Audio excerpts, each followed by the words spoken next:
Good day, Beacon, or good night, depending on when you're watching this.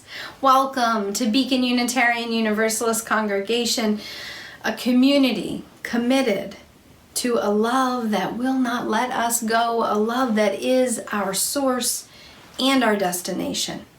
So if no one's told you this week that they love you, hear it now.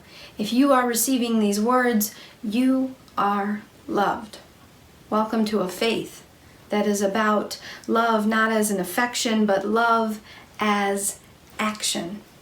And we love you from the bottom of our Beacon hearts, whether you are coming to us in your pajamas, whether you've been barely able to make it through the day, whether you have all the answers, and we've got some questions, whether you are confident and courageous or seeking support, a word of solidarity, of comfort, of truth.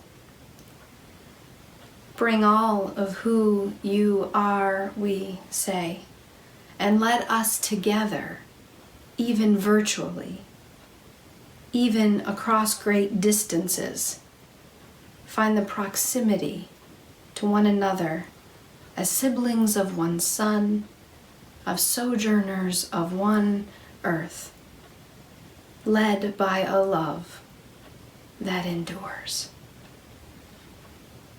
Let us seek now together that love within, that love among, that love that calls us on. Welcome to Beacon. Good morning. We are Ben, Lee, Janet, Emily. and we light our home chalice, the symbol of our Unitarian Universalist faith, with these words. We light this chalice for the light of truth and reality, the warmth of love and compassion, and the fire of commitment and promise. We light this symbol of our faith as we gather together. For today's Time for All Ages, we are going to play one of our favorite Beacon games, Two Truths and a Lie. Basically, the person comes up with two facts about themselves, two truths, and one that's not accurate, that's not a fact, that's a lie. And whoever's with you, at least one other person, has to guess which one was the fact, which two things were the facts or the truths, and which one was made up. It's a lot of fun, and we play it quite often. In fact, two of our current board members discovered that they graduated from the same college in the same year when we were once playing this game. So we're going to try it today with family members. You can imagine that it's really challenging to do within a family because you all know each other so well, but we're going to give it a try. And joining us today is Kathy Menendez and her granddaughter, Hannah Shell. A warm welcome to them both. Let's play. Now, okay, all right. So welcome, Kathy and Hannah. Thank you so much for playing along. You are grandmother and granddaughter, and we are going to play Two Truths and a Lie. And I'm going to play along as well to show the difference between family members who know each other well and me who knows you not as well as you guys know each other. And I'll let our viewership know that this is our third take. So we've been in the truth and lie zone for quite some time. Okay. So who wants to start? I'll start, I guess. Okay, go ahead, Hannah. We're going to guess which one of her three things is a lie. Go ahead. Okay, so 1, I have not watched all the Star Wars movies. 2, I have a bird hanger thing on my closet door. 3, my desk lamp color is light blue. So I have never been to your room. So I don't know about your closet hanger or your desk lamp. So I'm going to guess you don't have a blue lamp. And I have been to your room, so I'm going to guess that the lie is that you have not watched all the Star Wars movies. Julie's correct. My desk lamp color is green. Yeah. Oh, I think it's blue-green, and I'm calling it blue. It's mint. Oh, it's mint.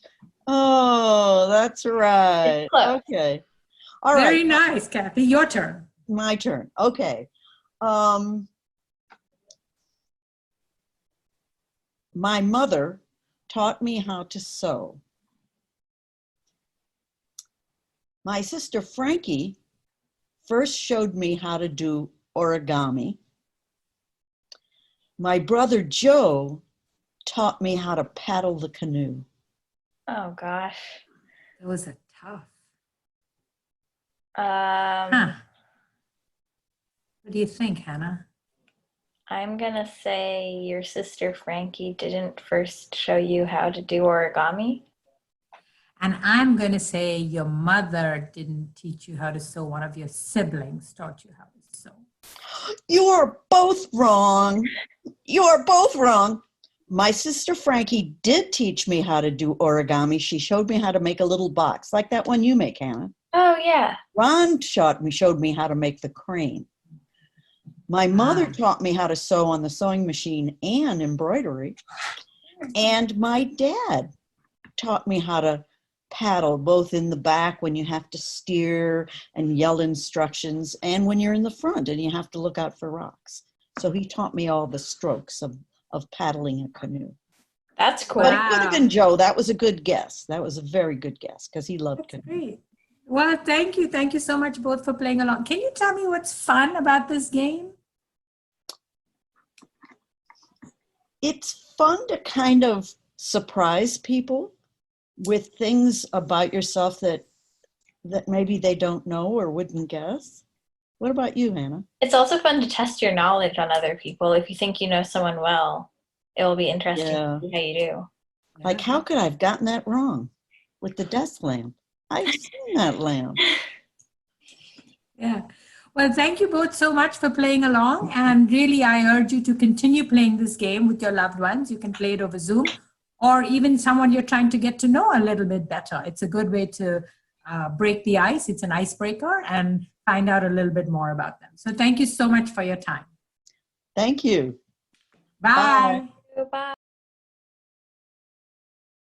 This is a bittersweet time for me as a woman of color.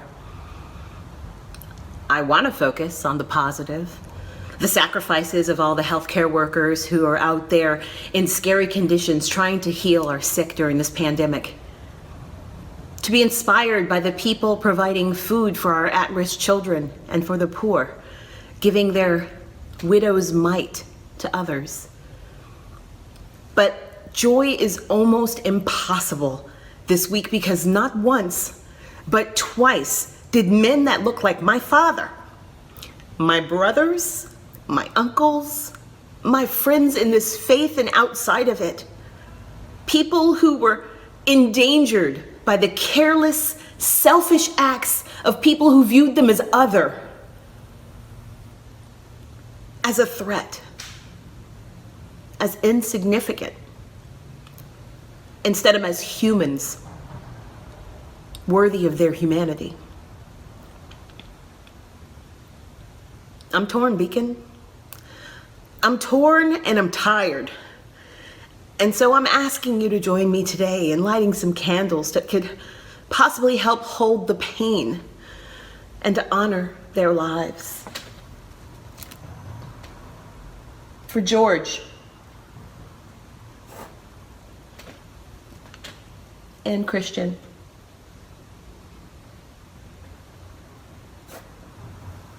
I see you, brothers, and I know your worth. For our own May Daniels, a leader, an elder in our congregation who's gone on to Stardust. Thank you for your service. And I see you, elder, and I know your worth. For the over 100,000 Americans, a portion of the over 352,000 people worldwide lost to COVID-19. I see all of you, and I know your worth. And this final candle, it's for you and me. For all the ups and downs that we are going to experience throughout this time. My hope is that you find some way, some tiny joy in the midst of all your pain. And know that I see you too. And I know your worth.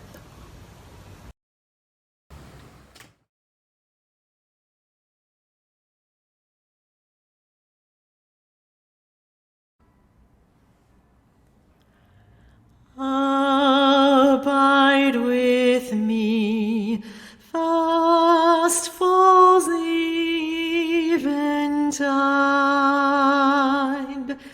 The darkness deepens, still with me abide. When other helpers fail and comforts flee, help of the helpless, oh, abide with me.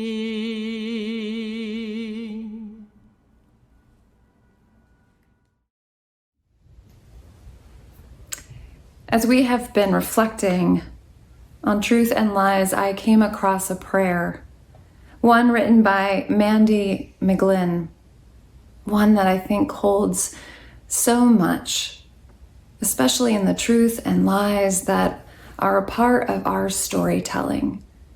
And the stories that become true are false over our lifetimes. And so I invite you to join me in the spirit of prayer, even if you don't pray.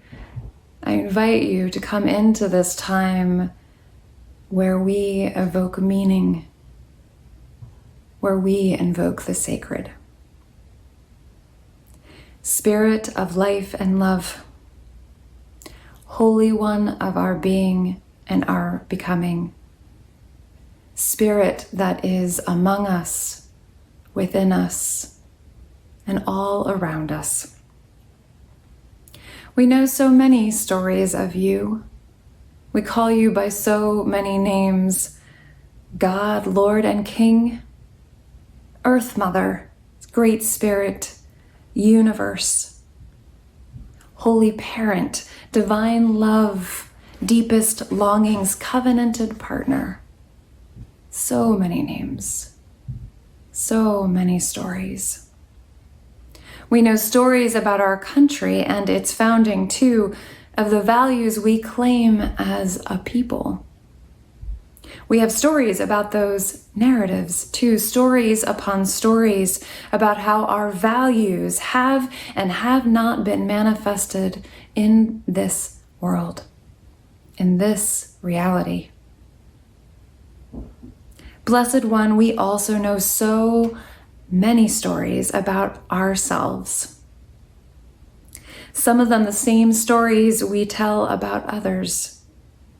Beautiful, ugly, simple, different, joyous, sad, useful, worthless. These are stories about who we are and what we know. Stories that talk about our potential and the impossibilities of our lives. Stories about our purpose and our meaning. Stories about our belonging or our unbelonging. We have countless stories that are buried so deep, too deep in our souls that we don't even recognize them. God of discovery, give us courage. The courage to excavate those buried stories. Let us lean on one another as we brush them off, as we hold them to the light, and as we understand their meaning. May our roots nourish us so that we might grow abundantly, all of us, not just a few, but all of us, so that all of us may flower into the blessings that we are meant to be, the blessings that we are meant to be for ourselves and for one another. Above all, Holy Parent, sing us a gentle lullaby. In the trees and the wind, in the kind words of our neighbors, in the warmth of the sun and in the sparkle of the snow, although please, no more snow just yet. Whisper to us the truest stories you know, and sing to us in notes that we can never unhear. Remind us every day and every moment that we, you and I, are beloved. Say it with me. We are beloved. We are beloved. May it be so. Amen. Blessed be. Ashanti.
Tis a gift to be simple, tis a gift to be free, tis a gift to come down where you ought to be.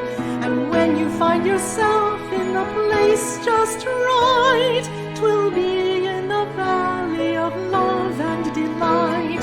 When true simplicity is gained, to bow and to bend we shan't be ashamed. To turn will be our delight, till by turning we come round right. 'Tis a gift to be simple, 'tis a gift to be free, 'tis a gift to come down where we ought to be. And when we find ourselves in the place just right, 'twill be in the valley of love and delight. When true simplicity is gained, to bow and to bend we shan't be ashamed. To turn will be our delight, till by turning we come round right.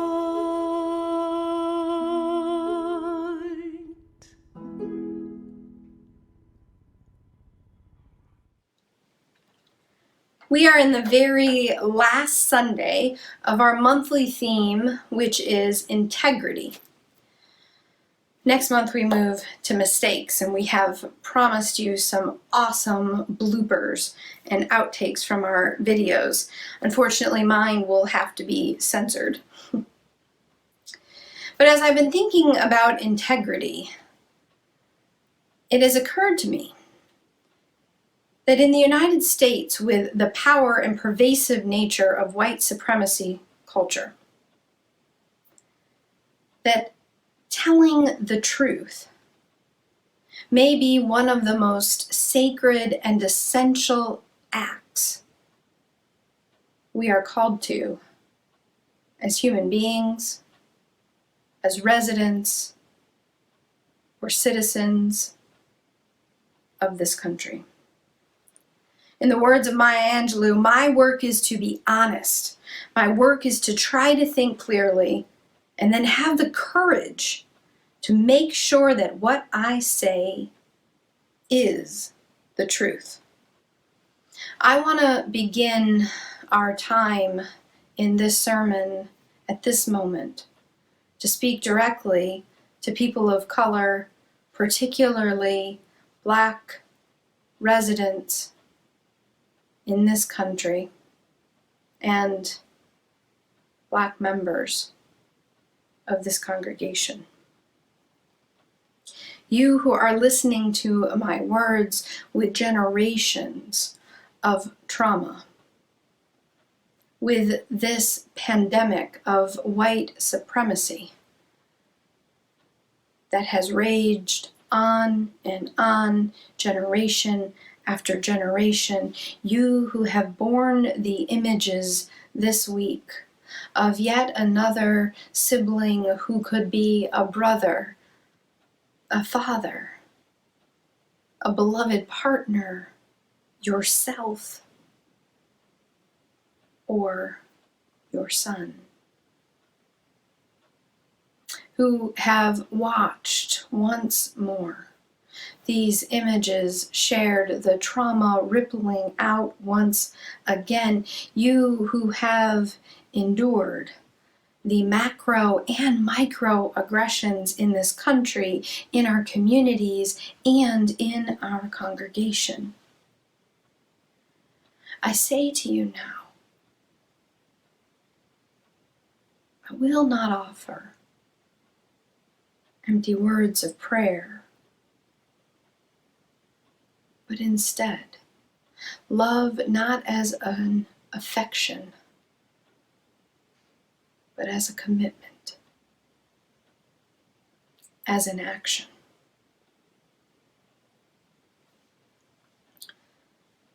To have integrity means to tell the truth and to act on the truth. Truth is embodied. It's in the body. Studies show us this, of trauma and how it lives for generations in bodies, embedded in the bodies of Black and brown folks in the United States. But also, the soul-robbing nature of racism lives in the generations and bodies of white folks who've been trained, socialized, generationally, cellularly conditioned to be unmoved, unaffected, and in some cases delighted at the sight of brutality against the body of a brown or Black person. Have you seen the photos of lynchings in the 20th century? The photos with white people clamoring to get into them, beaming with smiles of young children whose faces are adorned with delight as they stand beside the body of a human being who has been ruthlessly murdered in front of them. So when we talk about the truth, we are always engaging body knowledge, and we are always in communities of racial diversity, struggling against white supremacy culture, which in and of itself is a heresy, is a lie that has been embedded in some of our bodies. When you've been trained and embedded in lies, it takes an integrity that is a practice of cellular and soul shift.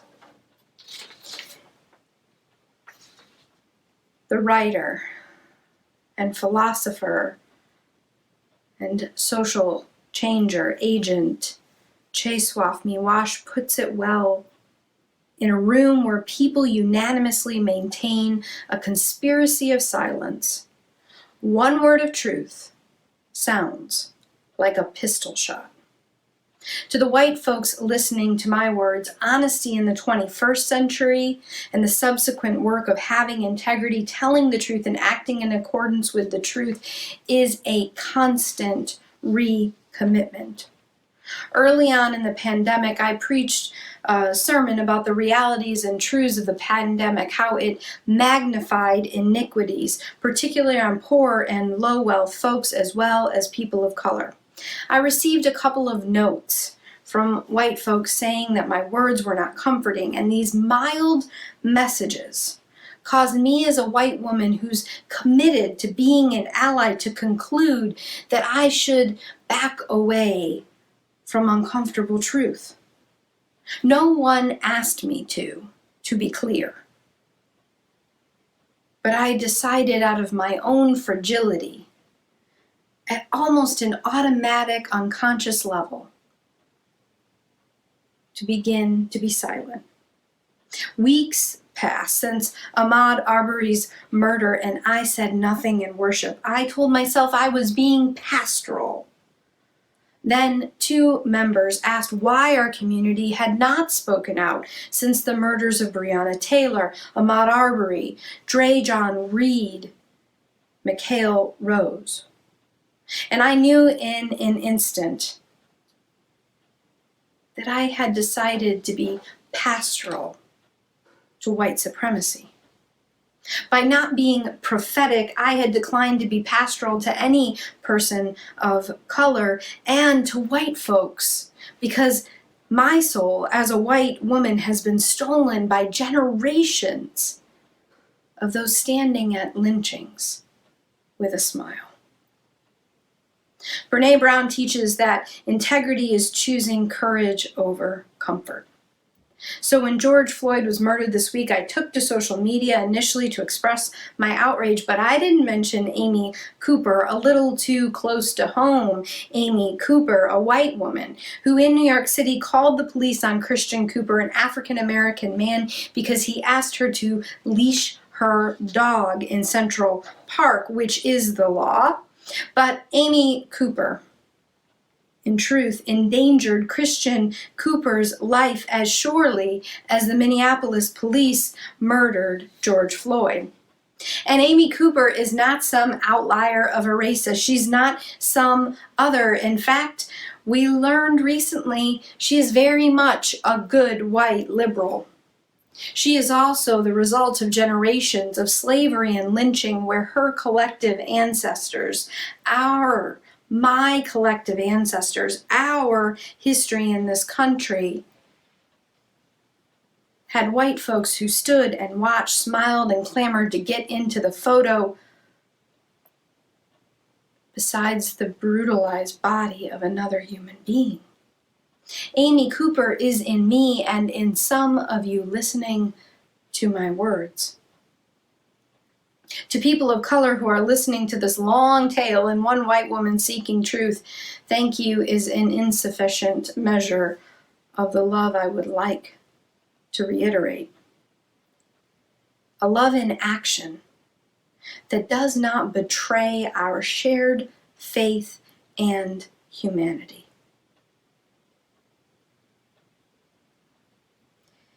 Integrity, as a Unitarian Universalist, means passing the 8th principle. The 8th principle proposed, we, the member congregations of the Unitarian Universalist Association, covenant to affirm and promote journeying towards spiritual wholeness by working to build a diverse, multicultural, beloved community by our actions that accountably dismantle racism and other oppressions in ourselves and our institutions. We must eradicate the heresy that you can be a good Unitarian Universalist and not engage in anti-racism. So let's take action. Let's pass this principle as a congregation. If you're white and hearing my words and wondering what to do, I'm asking you now to reach out in our congregation. Join the racial justice team. We're working to place a memorial outside of our congregation. Organize with Faith in New Jersey, the executive director who is a member of our community. Be accountable so that silence and the slow and pervasive erosion of your integrity does not take over, because that is the default in a culture dominated by white supremacy. The erosion of our integrity, the erosion of our souls. If we do nothing, this is what will happen. If I, as a white woman, if I do nothing, the cells of white supremacy need only replicate. And the ghost of our souls will be gone forever. So let's take action. Let's pass the 8th principle as a congregation by September. Let's put up a memorial by June. Let's start a White Allies group that holds one another accountable by July. Let's pour more resources into our people of color group in our congregation to provide additional spiritual support, pastoral support, any resources that are requested. Let's listen and center the voices of Black people in their teachings now, here in worship, in our community groups, in our committees, in our teams, in our task forces. Let's take this listening tour that is happening, that is helping us learn how to be an anti-racist institution, and let's not be paused by a pandemic, but instead understand that anti-racism can be both virtual as surely as it is vital now. Let's seek not perfection that ceases us from doing anything, or worse yet, results in empty declarations that Black lives matter while we are yet silent and inactive. Let's seek something better, a truer flame of our faith, a light that uncovers, that exposes, and past the ugliness and the fissures and the painful truth, a light that shows us we are at last truly beloved to one another, siblings of one son, a light that pushes to the farthest corner, that explodes the heresy of racism. I know, beloved, that as surely as this generational trauma is in our bones, so too is stardust. It makes our collective survival to this day. Particularly now, I look to my Black siblings, your survival is miraculous. And if such stardust can shine even now, if such brilliance can be born of our collective humanity, surely our future is anything but certain. And surely the last word is anything but this lie of racism. And surely our salvation, we know, depends on one another, for heaven can only be liberated by those on earth with the courage to cry out with truth, for justice, known by another name as love incarnate. And so I love you, beloved, and I know we are the ones we've been waiting for.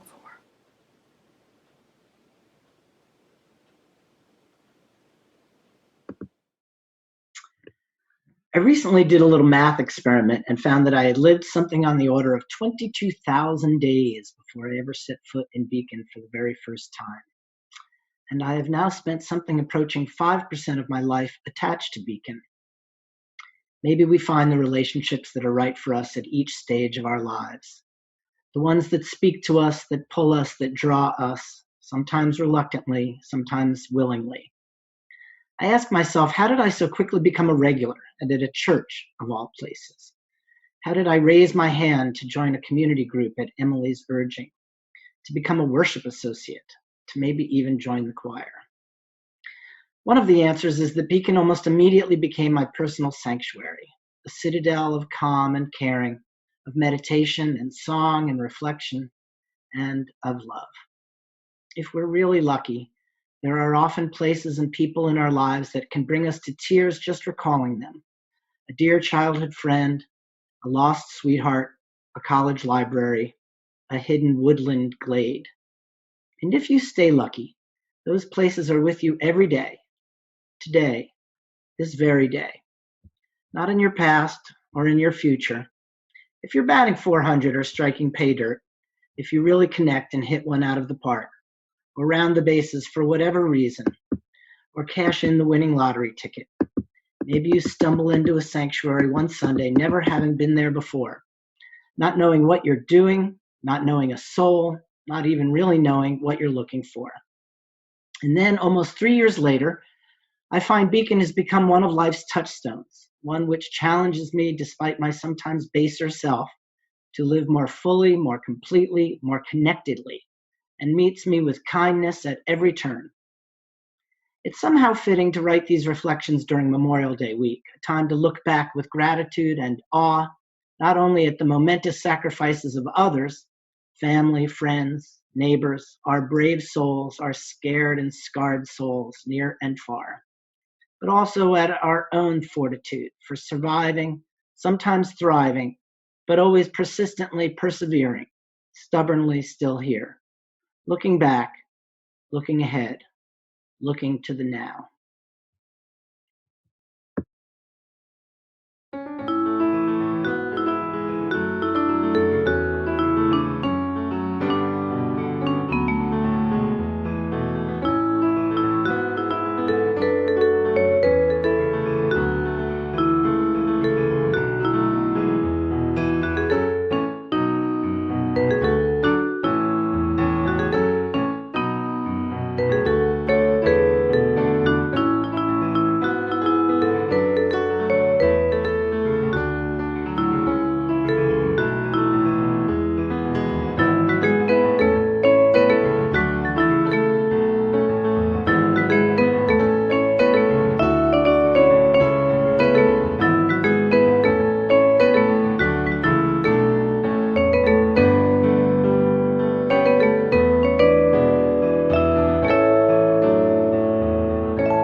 Come Thou Fount of Every Blessing might be a very familiar hymn to some of us.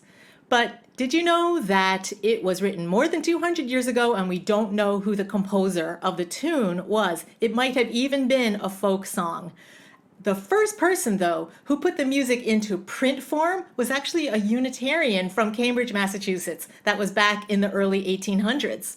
Then over the centuries, many people have sung different lyrics to the tune. The lyrics we're going to sing today are from the hymnal, and these lyrics were adapted by a Unitarian Universalist minister. They speak of joy, love, and justice. I hope that you will join in singing.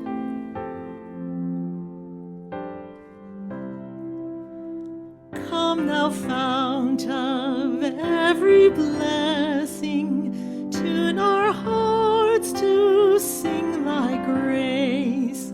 Streams of mercy never ceasing, call for songs of loudest praise.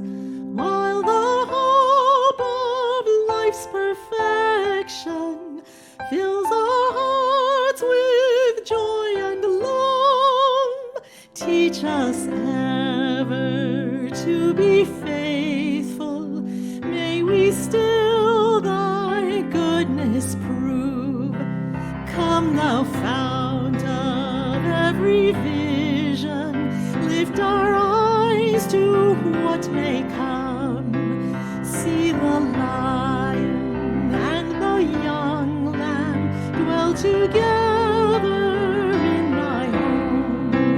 Hear the cries of war fall silent, feel our love glow like the sun.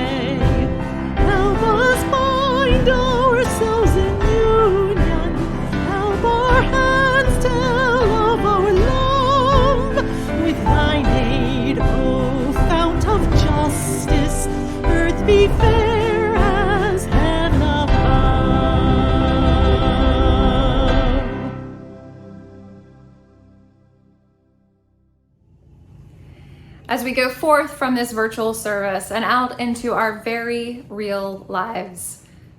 My prayer for each one of us is that this song is sung in our hearts this week. Come, thou fount of every blessing. Do you know what a blessing you are? You are. Come, thou fount of every vision. Do not despair, beloved. Let us hold true to our vision of the world that we are dreaming about. And come, thou fount of inspiration. Inspire us to change our lives and to change this world. One that is filled with justice. Let us live that truth because our lives depend upon it. Amen.